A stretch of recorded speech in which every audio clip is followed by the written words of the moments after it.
February 27th, 1933. At 9:27 p.m., a massive fire erupts inside the Reichstag, Germany's House of Parliament.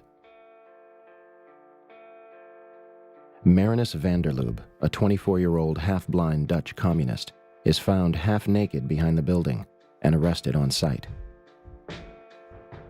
After an interrogation and trial, Marinus is beheaded 3 days before his 25th birthday.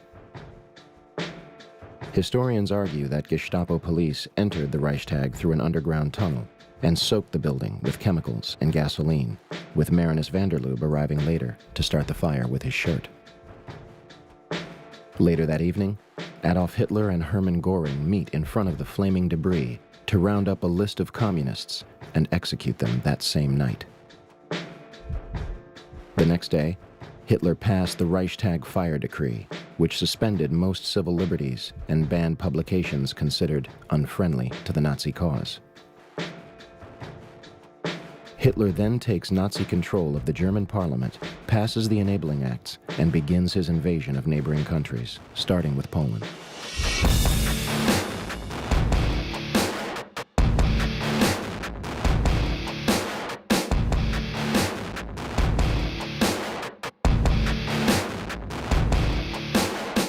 September 11th, 1941.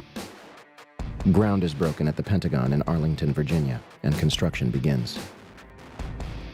December 7th, 1941. The Imperial Japanese Navy attacks the Pacific Fleet of the United States Navy at Pearl Harbor in Oahu, Hawaii. 2,403 Americans are killed, and an additional 1,178 are wounded. Although Roosevelt received multiple warnings indicating that an attack was imminent, he withholds this information and informs his commanders that negotiations with Japan are underway. The Pearl Harbor Investigating Committee hears the testimony of Admiral Kimmel, who was Navy head at Pearl Harbor at the time of the Jap sneak attack. We needed one thing. That vital need was the information available in Washington from the intercepted dispatches, which told when and where Japan would probably strike. I did not get this information. A number of government investigations concluded that there was considerable foreknowledge of the Japanese plans. Roosevelt declares December 7th an unprovoked and dastardly attack, an act of war between the United States and Japanese Empire, and asks for carte blanche to enter World War II.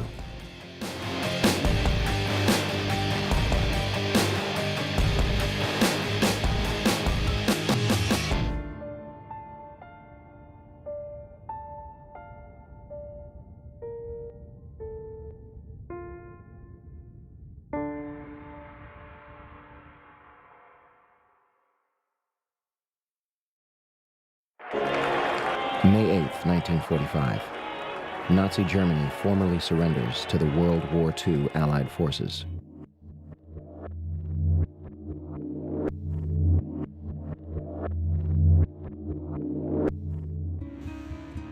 Beginning that month, the United States military begins recruiting the top rocket scientists from Nazi Germany.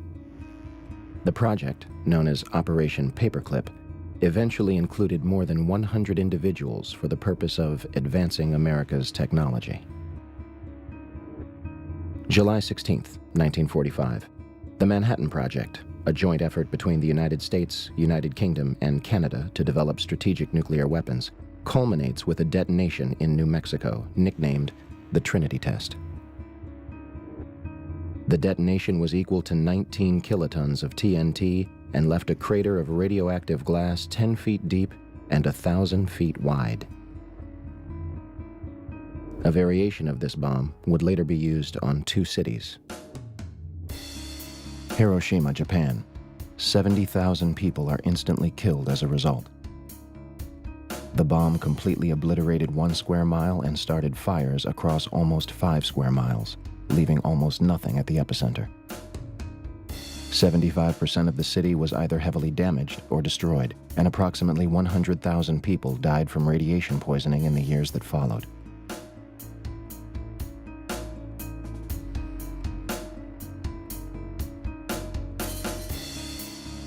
Nagasaki, Japan. 40,000 are killed and almost 30,000 are injured. The bomb destroyed 1 square mile and started fires almost 2 miles out. In the end, the Manhattan Project cost nearly $2 billion and employed more than 130,000 people at 3 different facilities across 3 different states. Research and design at Los Alamos National Laboratory and 2 sites built explicitly for the project. Uranium enrichment at Oak Ridge in Tennessee, and plutonium enrichment at the Hanford site in Washington State. At the time, it was the largest construction effort in United States history, and the entire operation was supervised by General Leslie Groves of the Army Corps of Engineers. Groves used a practice known as compartmentalization, which limits intelligence to a need-to-know basis and often leaves those working on the project in the dark. Entire communities and natives were literally packed up and moved out. Although tens of thousands of people were directly affected, the Manhattan Project was kept a secret. So secret that Vice President Harry Truman only became aware of it after President Roosevelt's death. General Groves himself claimed, "Compartmentalization of knowledge was the very heart of security. Each man should know everything he needed to know and do his job, and nothing else." To this day, much of the Manhattan Project remains classified. November 21st, 1945. The Nuremberg trials, an international tribunal to convict the Nazi Party of war crimes, commences in Germany. 12 are executed. The rest are imprisoned, acquitted, or commit suicide before trial.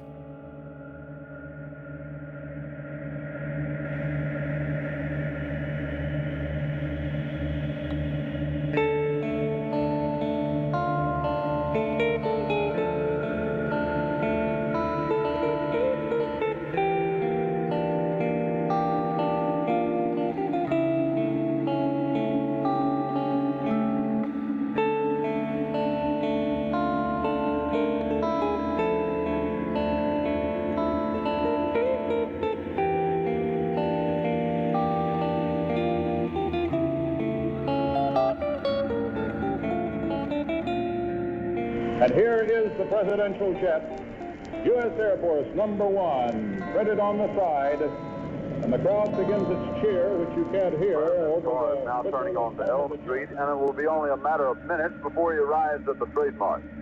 I was on Simmons Freeway earlier, and even the freeway was jam-packed with spectators waiting their chance to see the president as he made his way towards the trademark.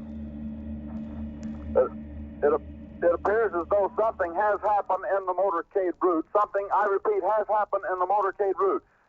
There's numerous people running up the hill alongside Elm Street, there by the Simmons Freeway. Just a moment, please. Something has happened in the motorcade route. Stand by, please. The President of the United States is dead. Swear that I will faithfully execute I will faithfully execute the office of President of the United States. August 4th, 1964. 2 American ships report that they are being attacked by North Vietnamese military units in the Gulf of Tonkin off the coast of Vietnam. President Lyndon Baines Johnson immediately declares it an unprovoked attack and orders retaliatory strikes against North Vietnam, asking Congress to authorize action in Southeast Asia. Believing Johnson's claims, legislators act quickly, giving him carte blanche to use military forces in Vietnam. However, documents declassified from the National Security Agency in 2005 confirm that the attack never took place. The Tonkin Gulf Resolution was signed by President Johnson on August 10, 1964. This decree was the doorway through which the United States officially walked into Vietnam.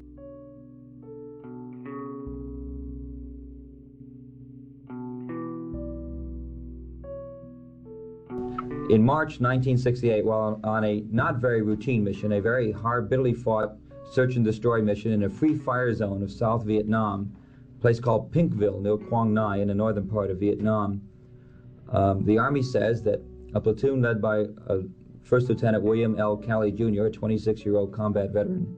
The Army claims that they murdered 109 Vietnamese villagers, mostly women and children.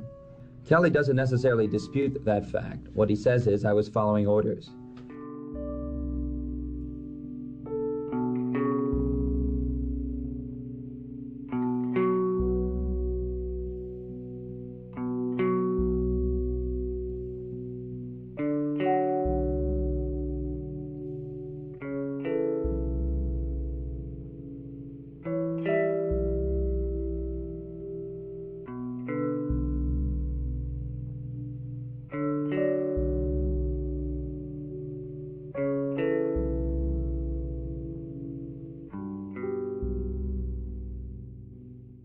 September 2000. The Project for a New American Century, a neoconservative think tank whose members include Dick Cheney, Donald Rumsfeld, Paul Wolfowitz, and Jeb Bush, releases their report entitled Rebuilding America's Defenses.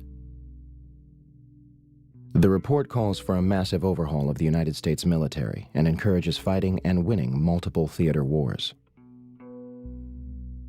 They declare that the process of transformation, even if it brings revolutionary change, is likely to be a long one, absent some catastrophic and catalyzing event, like a new Pearl Harbor. 17 of the project's participants would later take positions in the next White House administration.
Eight years have passed since September 11th, 2001. Although the World Trade Center is slowly being rebuilt, the family members and survivors are far from rebuilding the lives which were shattered on that fateful day. The 9/11 Commission, the official investigation into what happened, published its findings and closed its doors 3 years prior. Yet questions still remain in the minds of many.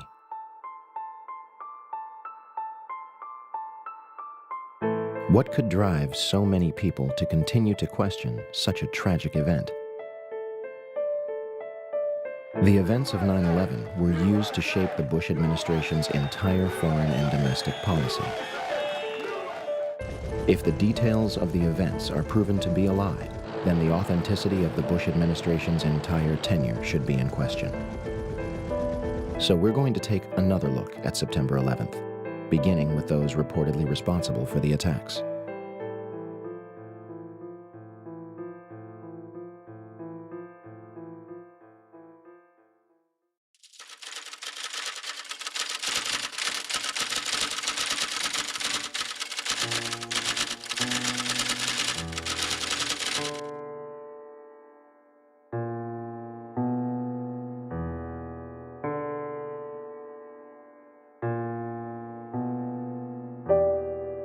By the afternoon of 9/11, Osama bin Laden was officially being blamed for the attacks, though a number of international figures would question the United States version of events, including Egyptian President Mubarak and General Hamid Gul, the former head of Pakistani intelligence, who stated that 9/11 was pulled off by the Israeli intelligence service.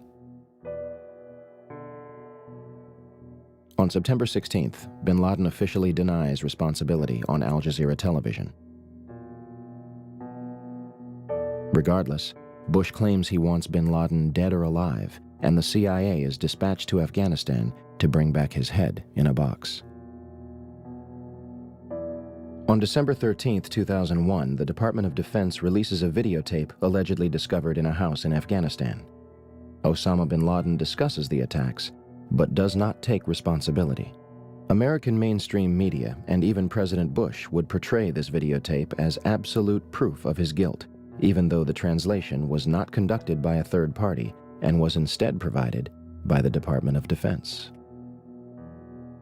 International establishments and many others question the legitimacy of the tape. Ich habe die Übersetzung des Pentagons sorgfältig überprüft. Diese Übersetzung ist sehr problematisch. Sie ist an den wichtigsten Stellen, die Täterschaft bin Ladens beweisen sollten, nicht identisch mit dem arabischen Ton.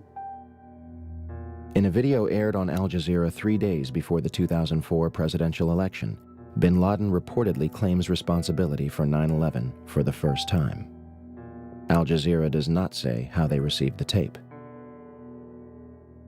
The final bin Laden video was released in 2006. Does anyone else see a problem here? Osama bin Laden has never been captured or officially convicted for September 11, 2001. Although audio tapes attributed to him are occasionally released, as of this date, he is considered dead by most. As for the hijackers, the 19 hijackers were painted as radical Muslims, sneaking into the United States without any problem and raising zero suspicion as to what they were planning. First, they were not devout Muslims spending their last days preparing for paradise. In the months and weeks before the attacks, some of the hijackers are spotted several times at strip clubs and make several unexplained trips to Las Vegas. They drink heavily, receive lap dances, buy sex toys, and sleep with prostitutes, spending thousands of dollars within hours. The 9/11 Commission claims that the United States only knew of 3 hijackers prior to the attacks: Nawaf al-Hamzi, Salem al-Hamzi, and Khalid al-Midar. For starters, Al-Kai Collins says he was paid $2,500 a month as an FBI informant in Phoenix. In a stunning disclosure to ABC News, he claims that 3 years before September 11th, he began providing the FBI with information about Hani Hanjar, a young Saudi who later helped fly hijacked American Airlines Flight 77 into the side of the Pentagon. They knew he lived in Phoenix. They knew his phone number. They knew his address. They knew what he drove. They knew everything there was to know about the guy. The FBI emphatically denies that Collins provided any information about Hani Hanjar, but they do admit that they paid Collins to monitor the Islamic and Arab communities of Phoenix because of his unusual background. Once in Phoenix in 1996, the FBI asked Collins to focus on a group of young Arab men, many of whom were taking flying lessons. Hani Hanjar was part of the group. They drank alcohol. They messed around with girls and stuff like that. They all lived in an apartment together, Hani and the others. Collins said he provided the FBI with basic facts, letting the FBI take it from there. 2 of the hijackers even lived with an FBI informant in San Diego and were visited by Hani Hanjour and Mohammed Atta. Finally, an intelligence unit by the name of Able Danger claimed to have identified Mohammed Atta and 3 other hijackers 2 years before 9/11. The Department of Defense and White House, of course, officially deny it. FBI Director Robert Mueller claimed that the hijackers gave no hint to those around them what they were about. However, this turns out to be far from the truth. Shortly after Atta arrived in the country, he tried to get the U.S. government to essentially finance his plot, seeking a loan from the Department of Agriculture. Janelle Bryant is the USDA loan officer in Homestead, Florida, who Atta approached in May of 2000. Bryant says it was this television commercial about how to borrow money from the government that led Atta to the USDA office, seeking $650,000 for what he described as crop dusting. He wanted to finance a twin-engine, 6-passenger aircraft and remove the seats. And he said he was an engineer, and he wanted to build a chemical tank that would fit inside the aircraft. Bryant turned Atta down, but she spent more than an hour with him, talking, she says, of bin Laden, Al-Qaeda, and targets. She says Atta became fixated with the aerial photo of Washington on her office wall. He pulled out a wad of cash about that big around and started throwing money on my desk. He wanted that picture really bad. He asked about the Pentagon and the White House and pointed them out. He asked about the Pentagon? Yes, sir, he did. In fact, he picked out where the Pentagon was. Bryant says Atta also asked her about security at the World Trade Center and what she knew of Chicago, Seattle, and Los Angeles. Hijacker Hamza El-Ghamdi had a flight booked for later on the day of 9/11, and 2 after 9/11, 1 from LA to San Francisco, and 2 within Saudi Arabia. The complexities of the alleged hijackers are far and wide. We can only begin to scratch the surface here. They even managed to find hijacker Satam al-Sukami's passport, perfectly intact, on a sidewalk before the South Tower's collapse. Is it possible that the hijackers were merely patsies in a scheme much larger than themselves or Osama bin Laden? Be careful where we stay on route, because these are being recorded and these tapes will be handed over. Everybody copy that? ICC copy. I'm glad I'm not flying today. Don't worry, Jim. We'll carjack you on the way home. Between September 2000 and June 2001, the Federal Aviation Administration, FAA, would send fighter jets to intercept errant aircraft 67 times. Interceptions were routine and usually occur within 10 minutes of a sign of trouble, such as losing radio contact and transponder signal or flying off course. On September 11th, we are told that 4 commercial airliners were off course and out of communication, and not one of them could be intercepted. Never did in anybody's thought process about how to protect America did we ever think that the evildoers would fly not 1, but 4 commercial aircraft into precious U.S. targets. Never. Steve, I don't think anybody could have predicted that these people would take an airplane and slam it into the World Trade Center, take another one and slam it into the Pentagon. Nobody in our government, at least, and I don't think the prior government could envision flying airplanes into buildings on such a massive scale. But that turns out not to be true. U.S. military planners did envision and practice those very scenarios. As reported by USA Today, North American Aerospace Defense Command, Nurem, conducted exercises with fighter jets, simulating hijacked planes flown into the World Trade Center in the 2 years before the attacks. Pentagon planners also envisioned the attack on the Pentagon 5 months before it happened. According to this April 2001 Pentagon email, Air Force officials wanted a war game, having a terrorist group hijack a commercial airline and fly it into the Pentagon. The idea was to check response times to launch fighter jets. But according to the Pentagon email, the plan was ultimately rejected by senior Pentagon officials as too unrealistic. Still to come are questions, big questions, about NORAD's response on the day of the attack. Why, despite all the exercises and the planning, Peter, jet fighters were not in place anywhere near New York or Washington. Quite an amazing story. Many thanks, Brian. Brian Ross. One of the drills executed prior to September 11th was called Amalgam Virgo. It was conducted in the beginning of June 2001 and simulated a series of successful terrorist attacks. Its purpose was to focus on unconventional threats like the hijacking of a commercial airliner, which would be crashed into the capital. One part of the exercise involved a Haitian AIDS victim who makes a deal with the Colombian drug cartel to crash a private jet into Tyndall Air Force Base in Florida in order to secure funding for AIDS patients. They even wrote up a suicide note for him. NORAD would deliver scripted messages from the FBI to controllers participating in the war games. And guess who was on the proposal's cover? Osama bin Laden. The second part of the exercise, which was planned before 9/11 but not executed until 2002, involved 2 Delta planes with actual pilots on the flight deck. FBI agents hijacked the planes and diverted them to secure locations. The FBI claims it has no records regarding this exercise.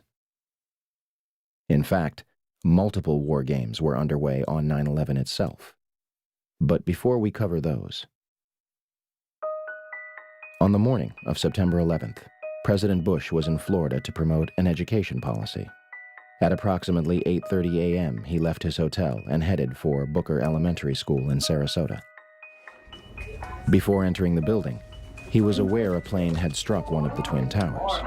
In fact, Bush claimed more than once that he saw the first strike live on television. This is impossible, unless President Bush saw something the public has not. Video of the first strike was not broadcast until later that evening. Minutes after Flight 175 strikes the South Tower, Chief of Staff Andrew Card leans into President Bush's ear, whispering and walking away. And President Bush continues to listen to My Pet Goat. Despite the fact that both Twin Towers had been hit and another plane was in the air and suspected to be hijacked, he remained at the school for a half hour, addressing the nation at 9:30 a.m. How could the Secret Service allow this? President Bush's itinerary had been public knowledge since September 7th. The only way Booker Elementary could not be considered a target was if the Secret Service knew for a fact that it wasn't. With that being said, September 11th was day 2 of Vigilant Guardian, an exercise staged by the Joint Chiefs of Staff and NORAD, which simulated hijacked planes in the northeastern United States. It did so by placing inputs onto the screens of military controllers at the Northeast Air Defense Sector in Rome, New York, known as NEADS. As the attacks unfolded, controllers at NEADS thought that what they were watching was all part of an exercise. Okay, guys, listen up. Possibly a second hijack. Looking for a squawk, and I don't see it. We have smart terrorists today. They're not giving them a chance to squawk. What are the chances that a massive hijacking war game begins on the morning of September 11th that cripples the very defense sector in which the attacks take place? Better yet, who made the decision to schedule it on that date? Vigilant Guardian was a branch of Global Guardian, an Armageddon exercise being conducted at Offutt Air Force Base in cooperation with NORAD. Barksdale Air Force Base in Louisiana also participated in Global Guardian. Instead of returning directly to Washington, D.C., President Bush flew from Booker Elementary to both Barksdale and Offutt Air Force Base before returning to the White House. Another war game Northern Vigilance, moved fighter jets from unknown locations to bases in Canada and Alaska to monitor a fleet of Russian MiGs. 3 F-16s from Andrews Air Force Base, located just 15 miles from the Pentagon, were flown 180 nautical miles away for a training mission in North Carolina, leaving them unable to defend the nation's capital. Langley Air Force Base, which is 130 miles from the Pentagon, would not launch fighter jets until 9:24 a.m., a half hour after the North Tower is struck and 10 minutes before the Pentagon. Although Major Kevin Nisipany at NEADS ordered them to fly towards the capital, they are instead sent out to the Atlantic Ocean. When the Pentagon is hit at 9:37, they are 150 miles away, further than when they had started. To top it all off, the National Reconnaissance Office in Virginia, which monitors and controls the nation's satellites, began a drill at 8:45, conducted by a team from the CIA, in which a plane crashes into their headquarters. There are a number of other war games that have yet to be fully disclosed.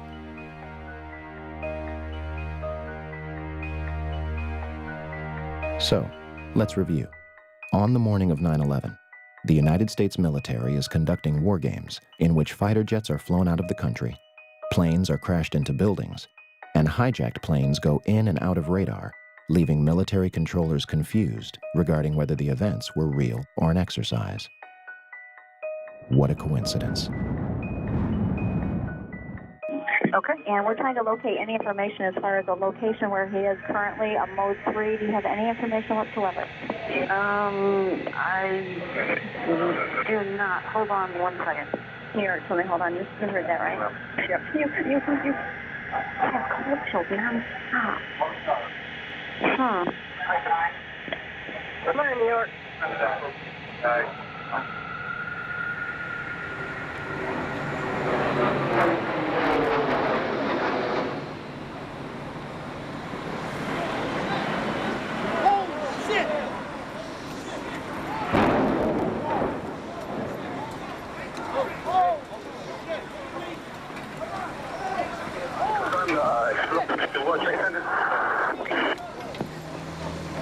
Responding 1063, World Trade Center. Listen, Central, be advised from our location now, I see heavy smoke coming from the building of the World Trade Center. At this time, I advise you that you send them a...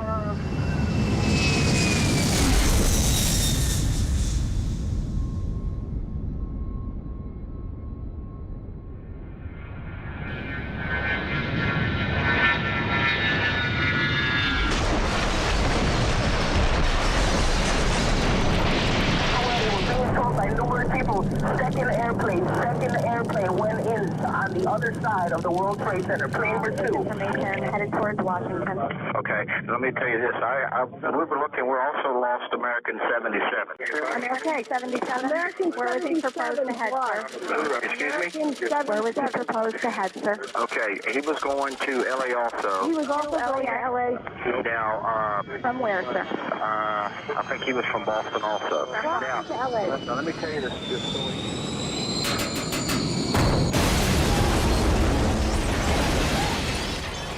9:37 a.m., Arlington, Virginia. American Airlines Flight 77 crashes into the Pentagon, killing 125 people and injuring hundreds more. Pentagon authorities deny that the building had anti-aircraft defenses.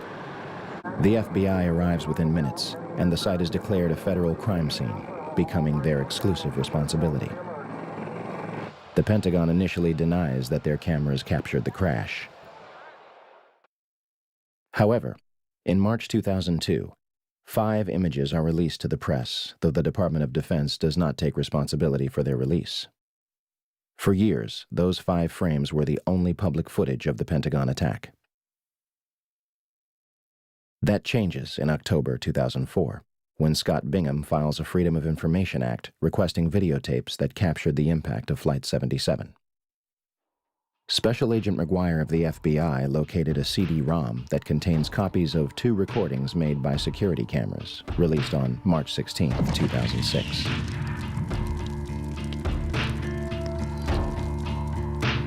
A video taken from a Citgo gas station, which is open only to Pentagon employees, released on September 15, 2006. And the Doubletree Hotel in Arlington, Virginia, released on December 7, 2006. As of this date, we still have no clear images of what happened at the Pentagon on the morning of 9/11. The official story goes as such. American Airlines Flight 77 was taken over by 5 hijackers led by Hani Hanjour. Hanjour entered the United States in 1996 to become a professional airline pilot, though he did not complete a single course. On the morning of 9/11, Hani and his 4 accomplices traveled to Dulles International Airport outside Washington, D.C. They had spent the past weeks at the Valencia Motel in Laurel, Maryland, 6 miles from the National Security Agency. All 5 set off metal detectors and are subjected to additional screening. Yet, all of them proceed to board American Airlines Flight 77, which is described by the Washington Post as unusually light on passengers. Out of 188 seats, 64 would be filled. In fact, all 4 planes involved in 9/11 would be at approximately 30% capacity.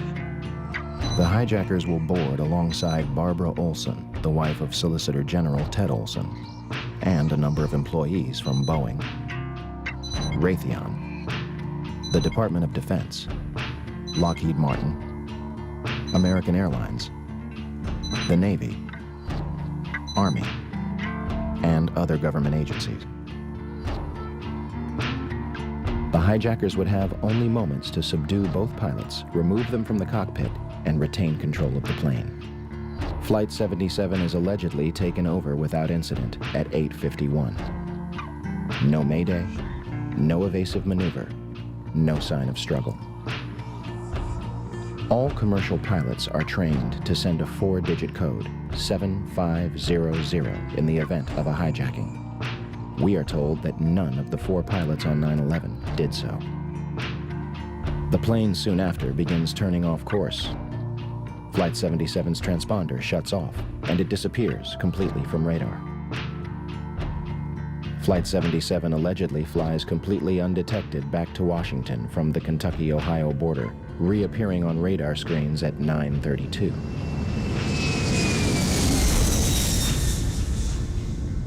Had Hani Hanjour wanted to inflict maximum damage, all he had to do was nose down into the roof of the Pentagon. Instead, he begins a complicated 330-degree turn, dropping 7,000 feet and exposing himself for an extra 3 minutes while executing a maneuver described by experienced pilots as nearly impossible. In essence, an amateur pilot who was unable to control a Cessna in August 2001 executed this nearly impossible maneuver in a 757 with skilled precision a month later. Flight controllers at Dulles International Airport were convinced that the plane was a military aircraft. Todd Lewis is working radar at Dulles Airport. One of my colleagues saw a target moving from the northwest to the southeast. And it was just a countdown, 10 miles west. And she notified the supervisor. 9 miles west. But nobody knew that was a commercial flight at the time. Nobody knew that was American 77. What did you think? It was a military flight of some kind? I thought it was a military flight. I thought that Langley had scrambled some fighters, and it was almost a sense of relief. This must be a fighter. Maybe one of them got up there. It was really moving fast. It was moving very fast, like a military aircraft might move at a low altitude. This must be one of our guys, sent in, scrambled to patrol our capital. The 757 allegedly descends over a Sheraton Hotel, Navy Annex, and Citgo gas station before crossing Washington Boulevard. 5 light poles are struck and knocked out of the ground. 1 reportedly strikes a taxi. Flight 77 manages to hit the only section which was reinforced to withstand a terrorist attack.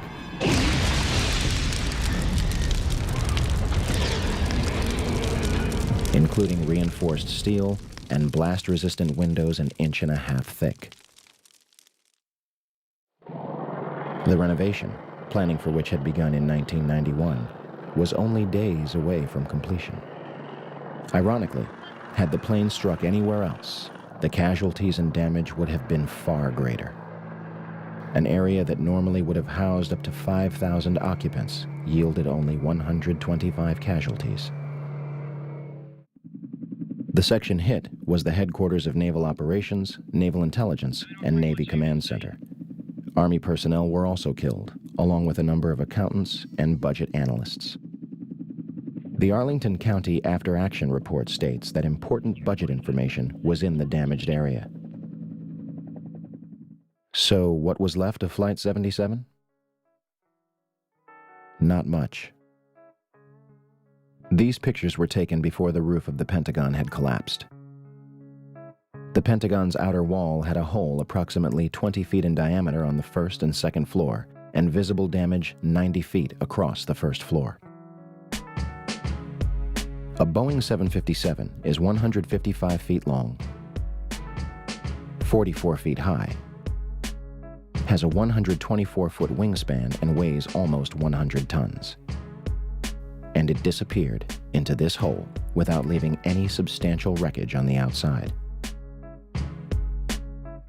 There is no visible damage from where the wings or vertical stabilizer would have hit the building. The engines of a 757 are 6 tons each, comprised of both steel and titanium. If they slammed into the building at 500 miles per hour, where are the imprints? Where are the engines themselves?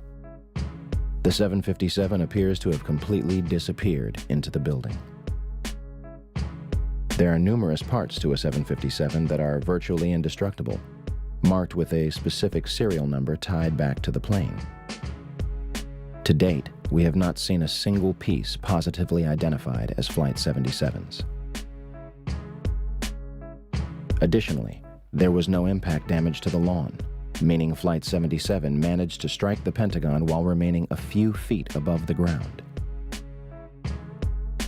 And out of the videos that have been released, none of them clearly depict a Boeing 757. Also, an exit hole inside the Pentagon is not explained by any official report. Despite what might have hit the building, why it was hit is much more important. Norman Mineta was Secretary of Transportation from 2001 to 2006. On the morning of September 11th, when the first plane struck the World Trade Center, Mineta headed to the White House to enter the Presidential Emergency Operations Center, or PEOC. At the May 2003 hearing of the 9/11 Commission, Mineta testified the following.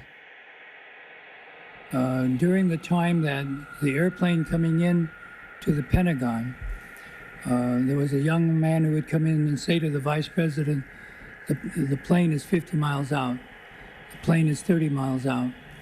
And when it got down to the plane is 10 miles out, the young man also said to the Vice President, do the orders still stand?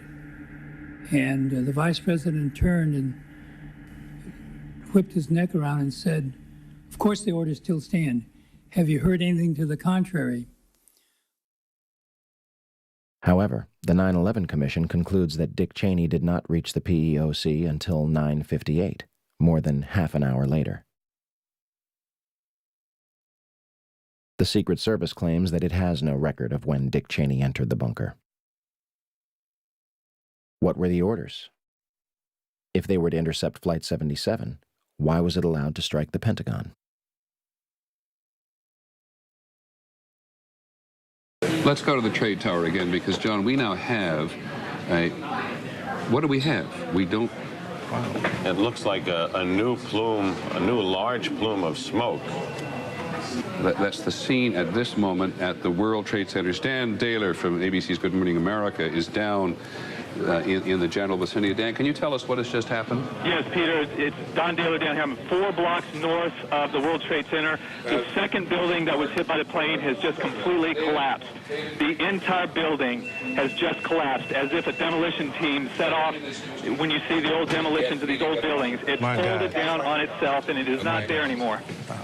Generally speaking, for a building to collapse in on itself like that, it would seem to indicate that there could have been an explosion, a bomb planted on the ground that would make the building collapse within itself. 10 o'clock Eastern Time this morning, just collapsing on itself. This is a place where thousands of people work. We have no idea what caused this. Almost looks like one of those planned implosions. If you wish to bring anybody who's ever watched a building being demolished on purpose knows that if you're going to do this, you have to get at the under infrastructure of a building and bring it down.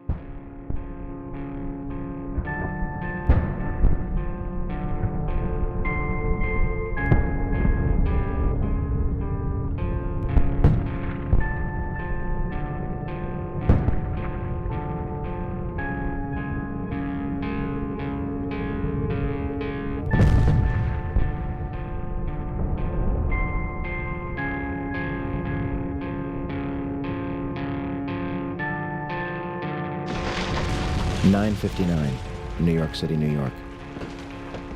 The South Tower of the World Trade Center collapses to the ground in approximately 10 seconds. 29 minutes later, the North Tower follows suit, collapsing in approximately 10 seconds.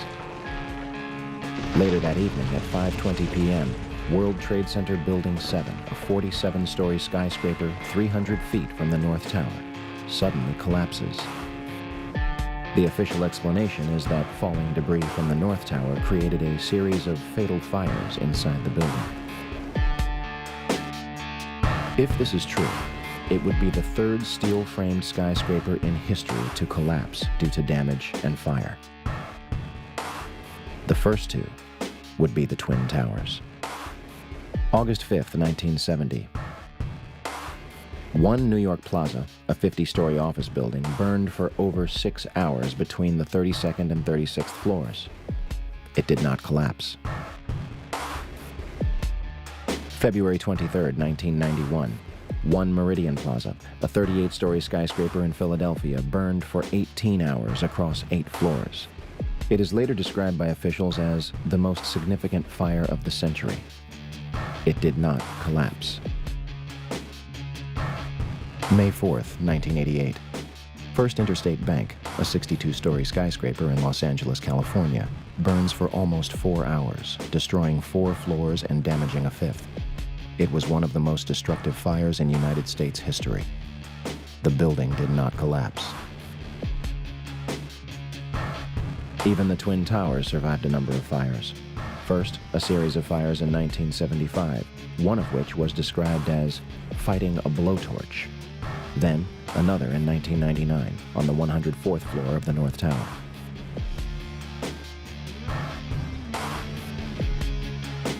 Yet on September 11, 2001, the Twin Towers burned for 56 and 103 minutes before collapsing completely to the ground.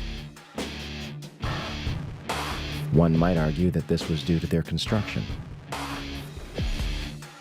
The Twin Towers were composed of 200,000 tons of steel,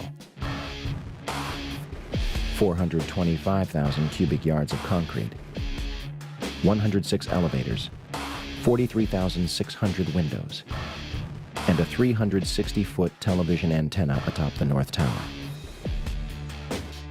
The core of each tower was a rectangular pillar 87 by 133 feet, comprised of 47 steel box columns ranging from 36 by 16 to 52 by 22 inches.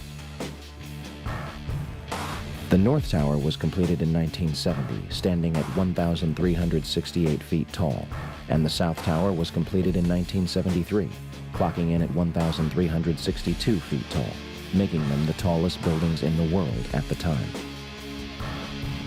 They were designed to withstand multiple impacts from a Boeing 707, which was the largest aircraft at the time. And we are told that these massive structures were destroyed by 10,000 gallons of jet fuel. A perfectly symmetrical collapse resulting from asymmetrical damage, with the collapse following the path of greatest resistance. The National Institute of Standards and Technology, NIST, eventually concluded in August 2005 that they found no evidence suggesting that the Twin Towers were brought down in a controlled demolition.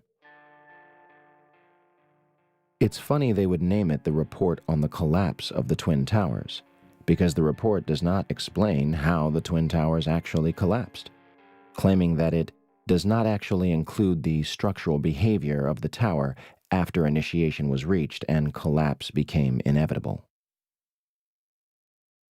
10,000 pages, and not a single one to actually explain how the towers came down the way they did. NIST admitted in April 2007 that they are unable to provide a full explanation of the total collapse, and also that they conducted no tests for explosive residue.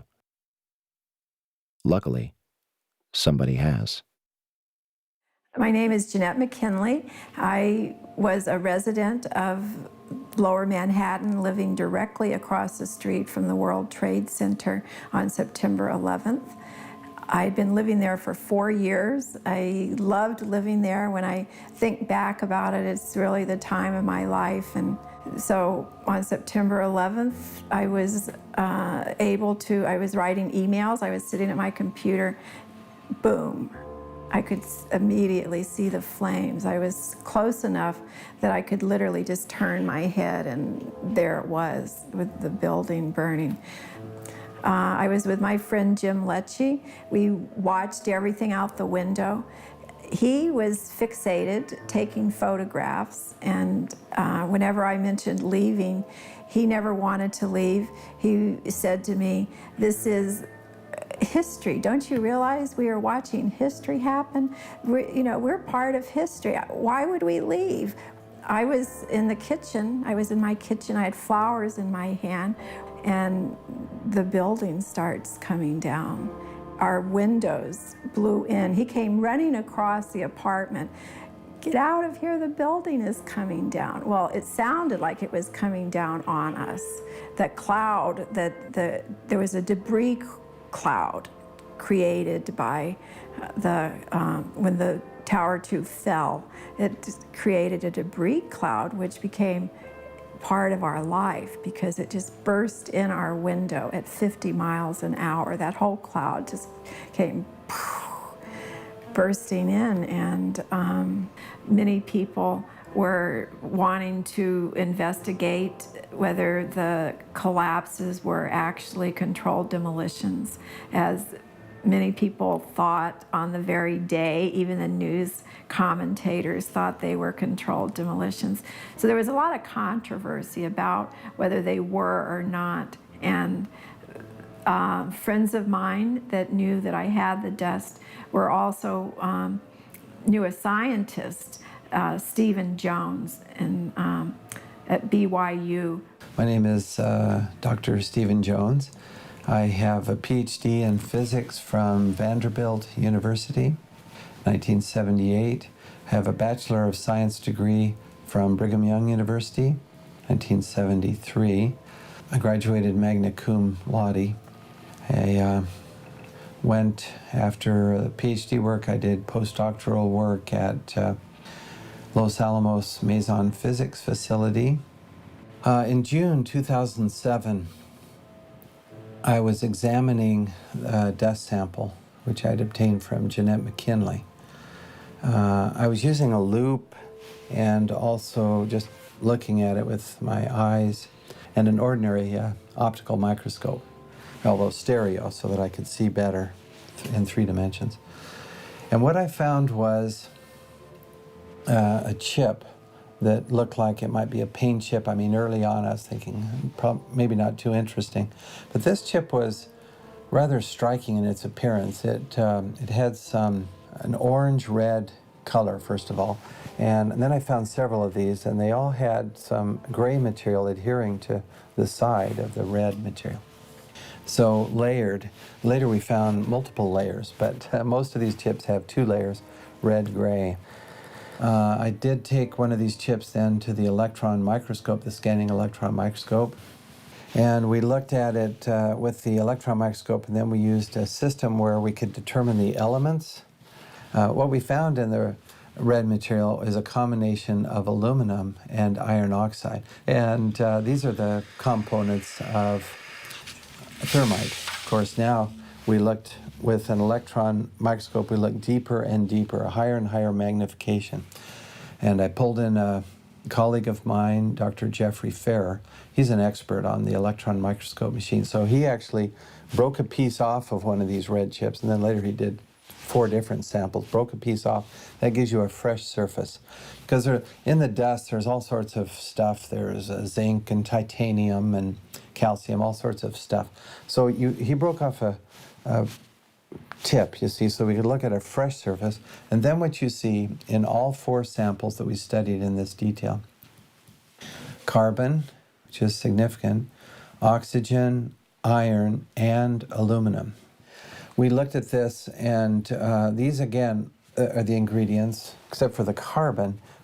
And we found that experimenters working with superthermite, trying to beef it up, make it more explosive, tailoring it to different weapons applications, they would have silicon in there and an organic material, which means a carbon. So a polymer such as Viton, they would add to this to give it the properties they wanted.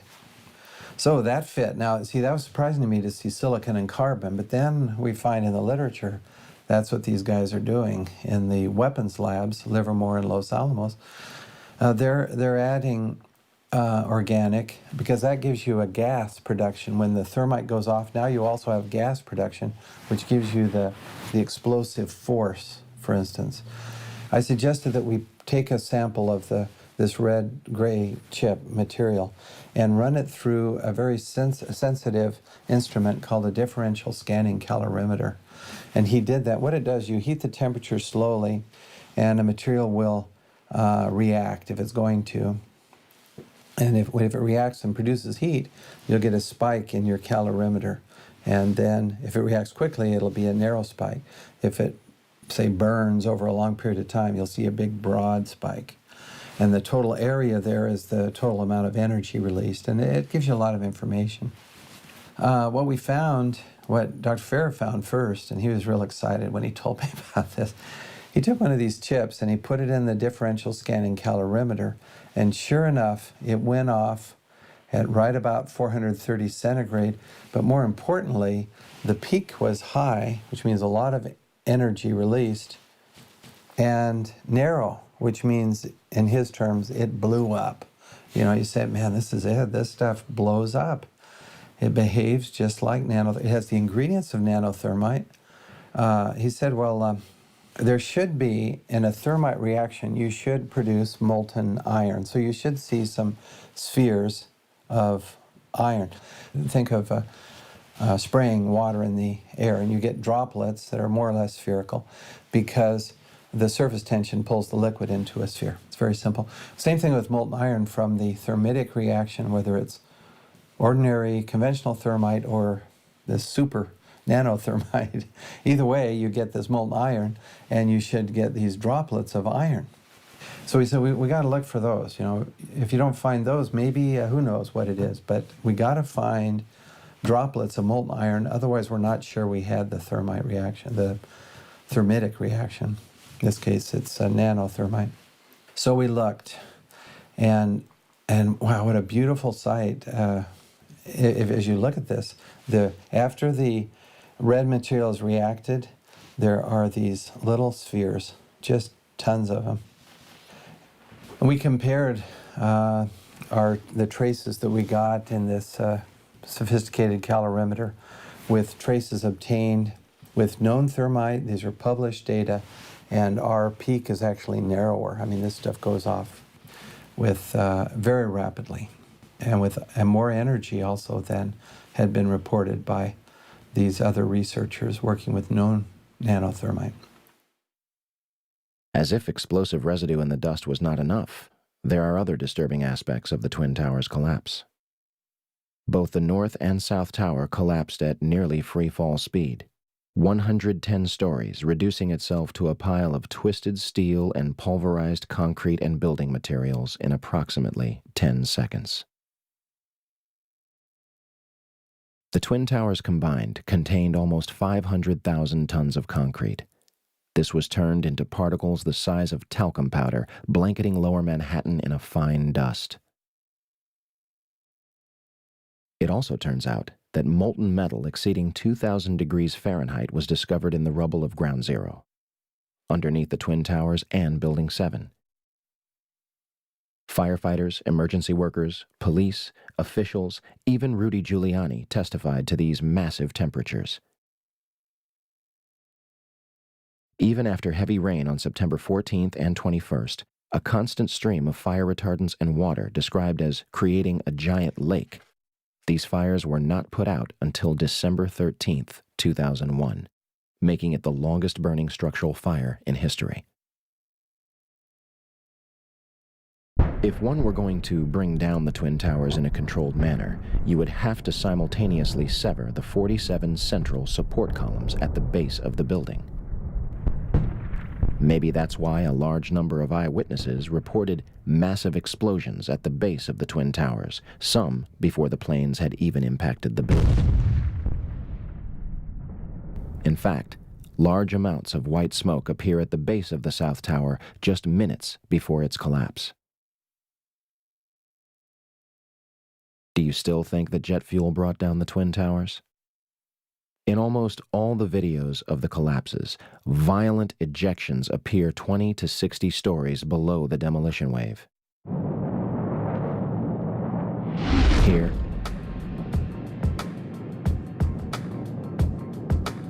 here, here,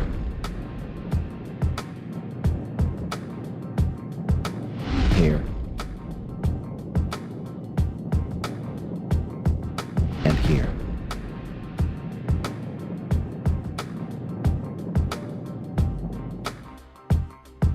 I know what you're thinking. If explosives or incendiaries were in the building, how would they get in there without anyone noticing? A December 2000 assessment of the World Trade Center recommended immediate renovation work on the steel columns contained within elevator shafts of both Twin Towers. Turner Construction, a company located on the 38th floor of the North Tower, was selected to do the job. Turner's CEO at the time was Tom Leppert, who had personal ties to George W. Bush and Carlos Gutierrez, Secretary of the Department of Commerce. The Department of Commerce is in charge of NIST, an agency that may sound familiar. Turner Construction also did fireproofing work on the very floors that were struck by Flights 11 and 175. Of course, all documents pertaining to Turner's work on the Twin Towers were destroyed on 9/11. In addition, President Bush's brother, Marvin, was on the board of directors at Securicom from 1993 until fiscal year 2000. Securicom, later known as Stratesec, was an electronic security company backed by Kuwait American Corporation, which provided security for United Airlines, Dulles International Airport, and from the early 1990s up to 9/11, the World Trade Center. According to the Port Authority, there are no records pertaining to the work that the company performed on the World Trade Center. So, a company with ties to the government agency that eventually investigated the collapse was responsible for doing renovation work inside the Twin Towers, and the building's security was run by a company with family ties to President Bush. And we have no records to prove what they did inside the buildings. Nothing suspicious there. I often get asked, well, exactly how did they use this nanothermite in the buildings? It's as if there are people just trying to cast doubt, as if you can't explain everything, you have nothing. That's, of course, absurd. We have found unexploded, but explosive material in the dust. Now the next step is to find out who did it. So in other words, we've done the forensic CSI-style science. Now we need the criminal investigation to go along with that, to find out who could have made this stuff, first of all, and then who did make it. And then from there we can find out who ordered it being made and why. If only we could have examined the steel from the World Trade Center. Unfortunately, the debris was almost immediately shipped overseas, being sold to the lowest bidder. This is destruction and removal of evidence from a crime scene. Family members and engineers were outraged at the decision and demanded that the steel be preserved for investigation. Bill Manning of Fire Engineering magazine publicly labeled the cleanup at Ground Zero a half-baked farce. Yet the operation continued until the site was officially clear on May 30th, 2002. Regardless of how it was done or who was responsible, what happened to the Twin Towers seems obvious enough. They were brought down in a highly engineered, unconventional, controlled demolition. It was a psychological attack on the American people, and it was pulled off with military precision.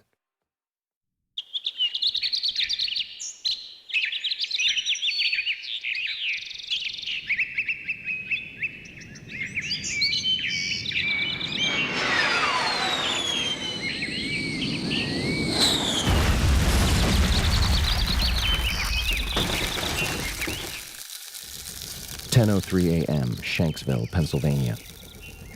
United Airlines Flight 93 allegedly crashes into an abandoned strip mine at 580 miles per hour, 20 minutes flying time from Washington, D.C.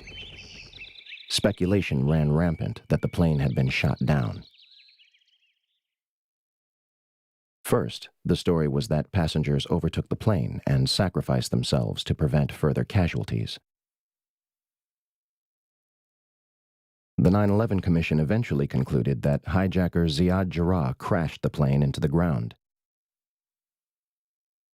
They also claim that the military did not know about Flight 93 until 10:07 a.m., 4 minutes after it had allegedly crashed. So, what trace was left of Flight 93? Yeah, we want to take our viewers live to Shanksville, Pennsylvania. Our Brian Cabell is standing by. This, of course, is the site where United Airlines Flight 93 crashed on its way from Newark to San Francisco, crashed on Tuesday. And I understand in this investigation there's some breaking news. Brian, what can you tell us? Well, Darren, in the last hour or so, the FBI and the state police here have confirmed that they have cordoned off a second area about 6 to 8 miles away from the crater here where this plane went down. This is apparently another debris site, which raises a number of questions. Why would debris from the plane, and they identified it specifically as being from this plane, why would debris be located 6 miles away? Could it have blown that far away? Seems highly unlikely. Almost all the debris found at this site is within 100 yards, 200 yards away. So it raises some questions. We don't want to over-speculate, of course. It seems to me from covering a number of plane crashes on the scene that, if nothing else, you can say this is not typical for a plane crash to be spread across an area this large. It certainly doesn't make sense because most of the debris has been found in a very compact area within 100 yards, 200 yards, maybe a little beyond that. And then all of a sudden they're telling us 6 miles away they have another concentration of debris. They say it's very small pieces. Most of these are very small pieces. Most of the pieces here are no bigger than the size of a briefcase, they say, and the pieces 6 miles away maybe even smaller than that.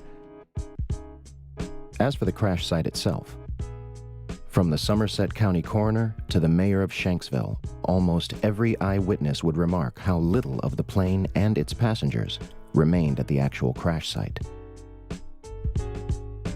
We have rescue vehicles that came in earlier in the day and they have turned up nothing. No one believed to be alive from this crash within the last hour. I want to get quickly to Chris Kanicki. He's a photographer with the Pittsburgh affiliate of Fox affiliate. He was back there just a couple of minutes ago. And Chris, I've seen the pictures. It looks like there's nothing there except for a hole in the ground. Basically, that's right. The only thing you could see from where we were was a big gouge in the earth and some broken trees. We could see some people walking around in the area, but from where we could see, there wasn't much left. Any large pieces of debris at all? No, there was nothing that you could distinguish that a plane had crashed there. Smoke, fire? Nothing. It was absolutely quiet. It was actually very quiet. Just a couple of people walking around. They looked like part of the NTSB crew walking around looking at the pieces. How big would you say that hole was? From my estimates, I would guess it was probably about 20 to 15 feet. Long and probably about 10 feet long or 10 feet wide. What could you see on the ground, if anything, other than dirt and ash? And you couldn't see anything. You could just see dirt, ash, and people walking around, broken trees. There is zero historical precedent for a large commercial airplane and its passengers completely disintegrating upon impact, regardless of speed, cause, or crash site. Turkish Airlines Flight 981 began breaking apart in mid-air after suffering extreme decompression and crashed into a forest. All 346 people were killed. 40 bodies were recovered, 6 of them still in their seats. Air India Flight 182 was blown up in mid-air by a bomb over the Atlantic Ocean. Wreckage from the plane and 131 bodies were recovered, with autopsies performed. Japan Airlines Flight 123 suffered mechanical failures 12 minutes into its flight and crashed into a mountain. It remains the single deadliest aircraft incident in history. Wreckage and even 4 survivors out of the 500 passengers were recovered. Those are just 3 examples. And yet, on September 11, 2001, we are told that a 757 crashed into a field and left virtually no identifiable wreckage or passengers. The Department of Environmental Protection also reported in October 2001 that no trace of jet fuel was found in groundwater or soil at the crash site. Flight 93 allegedly crashed with over 5,000 gallons, 37,500 pounds of jet fuel left. How is this possible? In 2006, during the trial of the alleged 20th hijacker Zacarias Moussaoui, the FBI provided a batch of evidence that allegedly survived a catastrophic crash in near-perfect condition. Among the exhibits were a red bandana, a Kingdom of Saudi Arabia driver's license, John Talagnani's driver's license, and flight attendant C.C. Lyle's personal effects, including her driver's license and Marriott hotel card. Although a 757 managed to obliterate itself upon impact, fragile material known as paper and fabric managed to survive nearly without a scratch. The FBI also releases pictures of an engine and 2 pieces of fuselage. It is unspecified where those were found. What really happened near Shanksville, Pennsylvania on 9/11 remains a mystery. But one thing seems clear. A 757 did not crash intact into a field in Shanksville, Pennsylvania.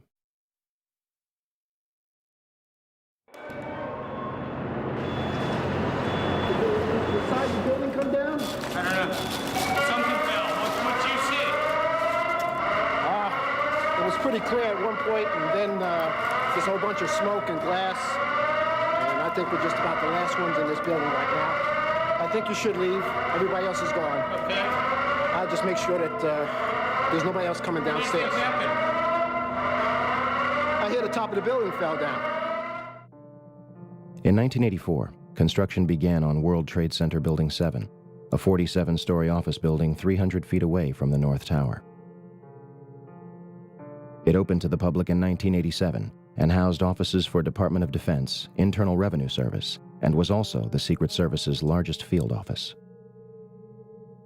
Building 7 was considered the Central Intelligence Agency's largest station outside of Washington, D.C. The details of the office's functions remain classified. The Securities and Exchange Commission was also using the building to store 3,000 to 4,000 files related to their investigations. And, of course, they have no record of what those files were. On June 8, 1999, Mayor Rudolph Giuliani's Office of Emergency Management Command Center on the 23rd floor is opened. The new facility is located in downtown Manhattan, across the street from the World Trade Center's Twin Towers. The command center on the 23rd floor is bulletproof and bomb-resistant, with its own air supply and generators. It's linked to city airports, the Coast Guard, and the Pentagon. Computers will soon have detailed blueprints of every major building in New York City, as well as evacuation routes. Hurricanes and heat waves would be handled here, as well as terrorist attacks. Though New York officials say their facility is not impenetrable, they're confident it could handle even the worst crisis imaginable. Deborah Fayerick for CNN, New York. On the morning of 9/11, before the first plane strikes the North Tower, Building 7's alarm system was unexpectedly placed on test status at 6:47 a.m., for a scheduled period of 8 hours. This normally occurs during maintenance, and any fire alarms from the building were to be disregarded. After the second plane strikes the South Tower, Building 7's power was deliberately shut off and its tenants evacuated. Following the collapse of the North Tower, almost all of the surrounding World Trade Center buildings were completely destroyed, but the structures remained standing. Building 3, a 22-story building directly below the Twin Towers, was split in half by the South Tower's collapse. Although the building was severely crushed by falling debris, the structure remained standing. Building 4, a 9-story building east of the South Tower, was almost completely flattened. The remaining structure did not collapse. Building 5, a 9-story building east of the North Tower, suffered from severe fires and structural damage. Building 6, an 8-story building between the North Tower and Building 7, suffered a giant gouge in its roof and severe fires. Neither Building 5 or 6 suffered a collapse. Neither did the Deutsche Bank building, which stands to this day and is currently being demolished beam by beam. Neither did the Millennium Hotel across the street. Building 7, a 47-story office building hundreds of feet away, burns controllably over a few floors and suffers structural damage to its south face before collapsing completely to the ground at near free fall speed. The collapse of Building 7 was rarely reported on the day of and after 9/11. Yeah, it's very strange that was not even hit by a jet, and yet it falls very rapidly and essentially straight down into its footprint.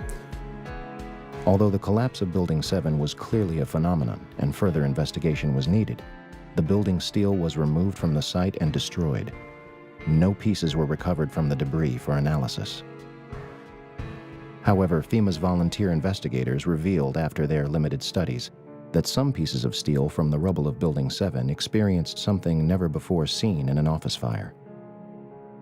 Some pieces of steel had large holes burned through them, evidence that a high-temperature corrosive material had formed and burned through the beams, suggesting temperatures of over 1,000 degrees Celsius were present. But what the Worcester Polytechnic Institute scientists reported was that steel, as they looked at it, using similar methods to what we've used on the red gray chips. These are electron microscope methods and X-ray EDS methods. They found high temperature, indication of very high temperatures, oxidation and sulfidation, sulfur in the steel. Yet, this phenomenon will not be mentioned again, either by FEMA or other agencies investigating the collapse. Now let's fast forward to August of last year, 2008. NIST finally came out with their preliminary report. Now, it's very interesting. They ruled out diesel fuel fires. They said it is due, and they also ruled out any type of fatal damage from the towers collapsing, particularly the North Tower, which is across the street, Vesey Street, I think. And so there's some damage, sure, but they ruled out it was not fatal, and it did not contribute to the initiation of the collapse. That's what NIST says, and I agree with that. When questioned at a public comment session after the draft's release, NIST was forced to acknowledge that the collapse of WTC-7 experienced a period of free fall for 105 feet. That is acceleration at 32.2 feet per second squared, which is just dropping a ball in a vacuum, and that's how fast it accelerates. Finally, in their final report, they have this agreement, having been with Chandler and with my comment also, that there was indeed acceleration, not just constant speed, and acceleration at the acceleration due to gravity. In other words, free fall. And they even mentioned free fall for about 105 feet. That's about 8 stories. Now that means, according to what they had previously said in August, which is correct, earlier, August 26th, nothing is in the way of the roof. Nothing. Now you can see in the videos there's a lot of floor is still intact as the roof is moving as a block. So somewhere down below, there's about 8 floors that have been obliterated. I mean, you can't just have the floors sitting there stationary. because that would be mass in the way, and that would slow this acceleration down. Nothing's in the way. The only way I can see how to do that is with controlled demolition, with explosives, to remove that. That's what you do in controlled demolition. You get all this material out of the way, then the upper block travels at close to free fall. In this case, at free fall. It's really amazing. It's funny Stephen would mention explosives and material being removed. 2 eyewitnesses independently claimed to news channels on 9/11 that they experienced an explosion inside the lower levels of Building 7. The first one is Michael Hess, who went on to UPN 9 News around 11:59 a.m.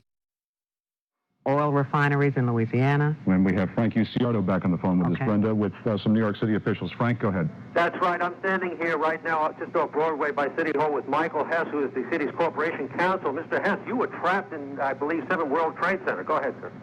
Yes, I was. I was up in the emergency management center on the 23rd floor, and when all the power went out in the building, another gentleman and I walked down to the 8th floor where there was an explosion, and we've been trapped on the 8th floor with smoke, thick smoke all around us for about an hour and a half. But the New York Fire Department, as terrific as they are, just came and got us out. And the second is Barry Jennings, who went on to ABC 7 shortly after noon. We're going to bring more of those to you now. Barry Jennings, you were on the 8th floor. You work for the City Housing Department. Explain to me the moment of impact. Well, me and Mr. Hess, the corporation counsel, were on the 23rd floor. I told him we got to get out of here. We started walking down the stairs. We made it to the 8th floor. Big explosion. Blew us back into the 8th floor. And I turned to Hess. I said, this is it. We're dead. We're not going to make it out of here. I took a fire extinguisher and I bust the window out.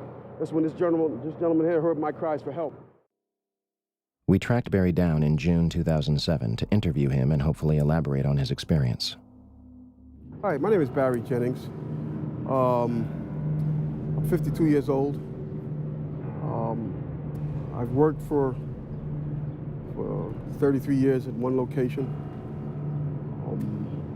Basically, that's it. I'm married, father of 4. It was very funny. I was on my way to work.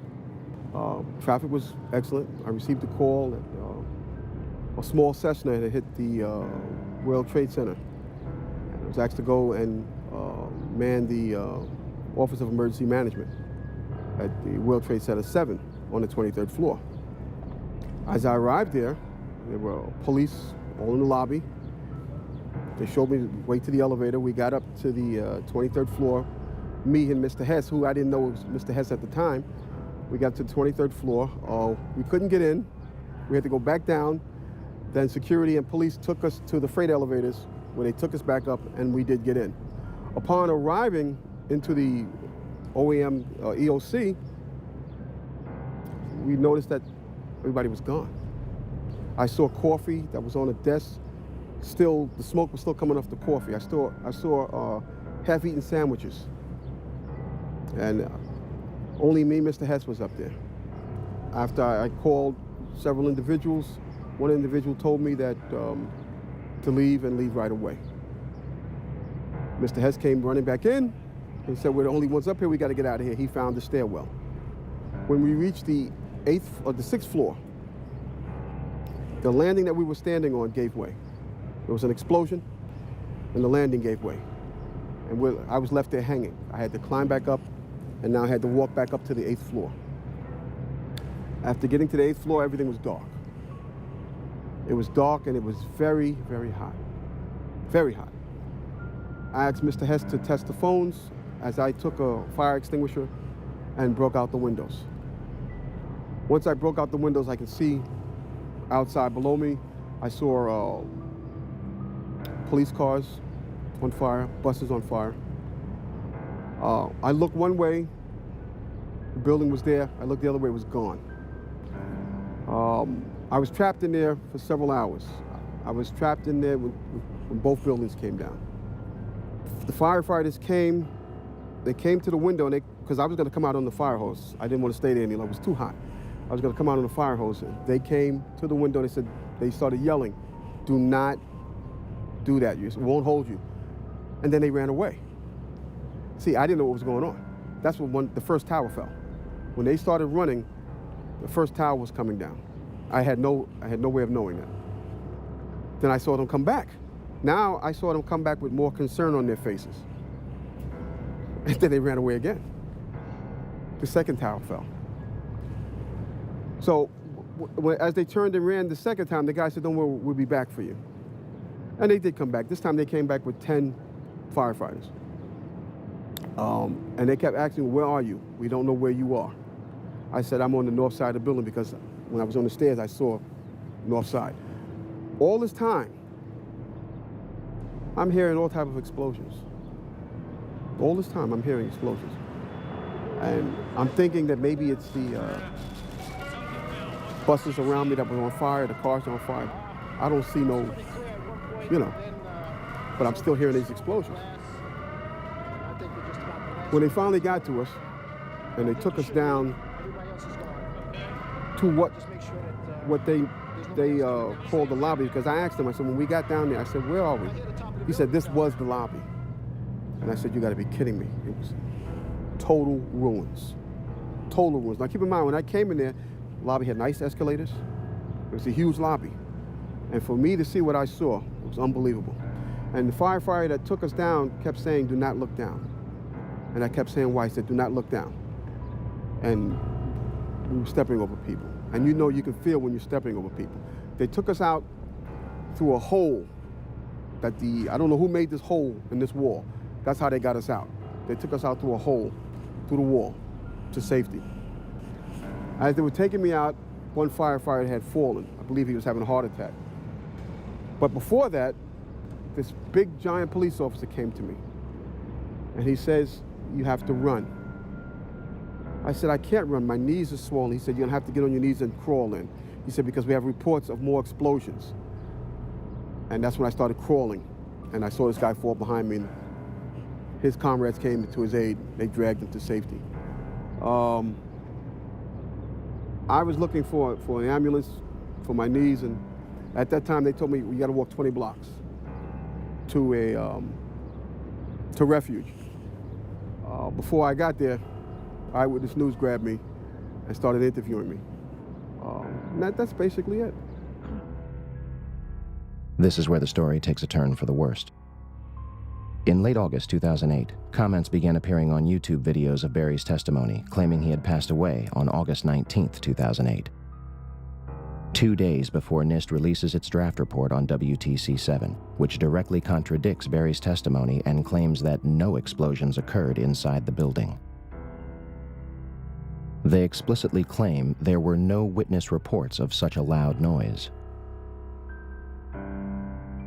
To date, the only publicly available information is that Barry was in perfect health before suddenly being admitted to the hospital and subsequently passing away on August 19, 2008.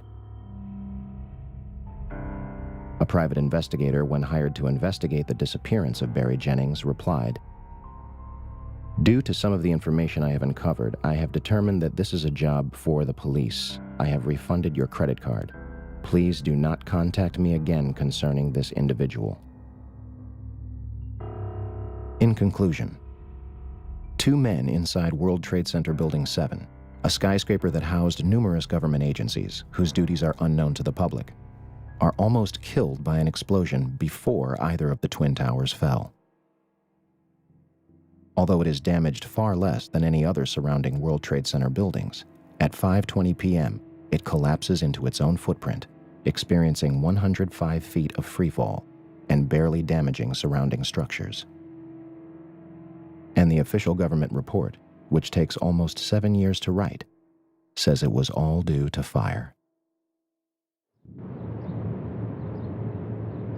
My mind is still there. That day I'll never forget. And the explanations that were given to me is totally unacceptable. Totally unacceptable. Because as I stated, I was there. I lived it. I lived through it. Actually, I thought I was going to die that day. Because me and Michael Hess did get on our knees and start praying when we saw that there was nobody coming, there was no hope. We did get on our knees and start praying. And then there was a fireman that shined the light and says, "Anybody in here?" Those are the sweetest words I ever heard. Is there anybody in here? And I, at that time, I told Mike, I said, "Mike, you better get under the desk and pray to who you're going to pray to, because I'm going to pray to who I'm going to pray to, because it doesn't look like we're going to make it. And that's when that fireman came and saved our lives. When I got home, I sat down in front of the TV, and my wife said, "Why do you keep watching this? Why do you keep?" I couldn't stop watching it. And that's when I found out Building 7 came down. I was so surprised. And I'm saying to myself, why did that building come down? And I knew why it came down, because of the explosions.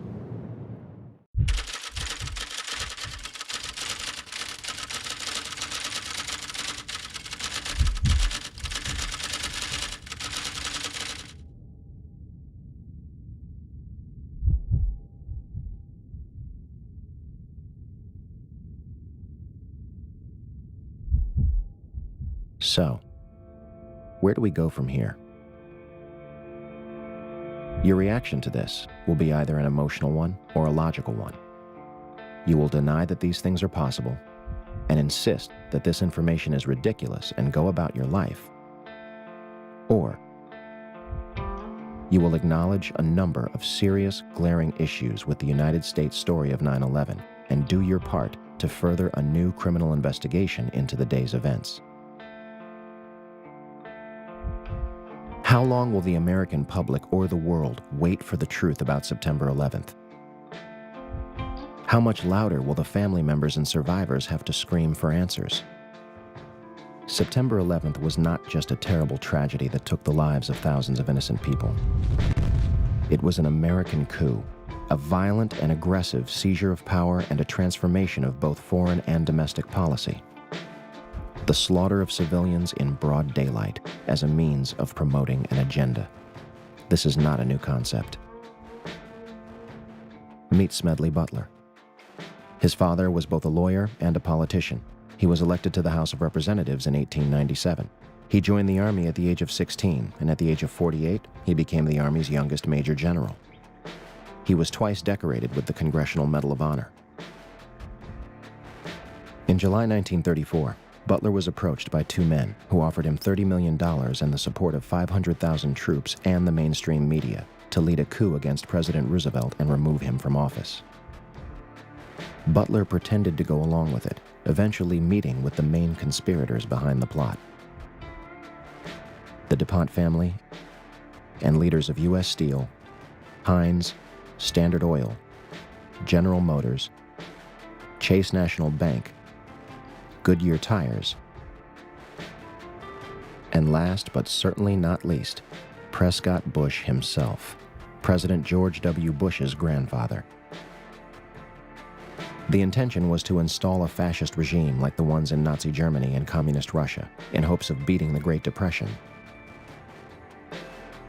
Butler attempted to blow the whistle on the plot, testifying before a committee of House Representatives John McCormick and Samuel Dickstein. Want to guess what happened?